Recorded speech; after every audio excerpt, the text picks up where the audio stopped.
Okay? Tayo po'y manatiling nakatayo at ating pong tutunghayan ang ating text na babasahin ay mula po sa sulat ni San Pablo sa mga taga-Galatia. Galatians chapter 5 verse 19 to the following. At ganito po ang sinasabi. What human nature does it quite plain, it shows itself in immoral, filthy, and indecent action, in worship of idols and witchcraft. People become enemies and they fight.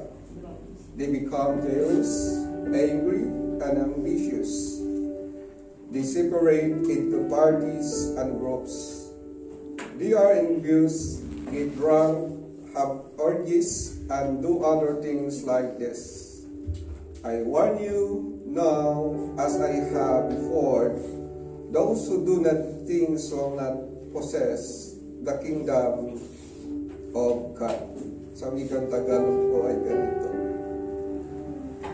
Hindi maikakaila ang mga gawa ng laman, pangangalunya, karima-rima ng pamumuhay, kahalayan, pagsamba sa Diyos-Diyosan, pagkukulang, pagkabuot, pagkagalit, paninibugho, kasakiman, pagkakabahabahagi, pagkakampi-kampi, pagkaingit, paglalasing, walang taros na pagsasaya at iba pang tulad nito.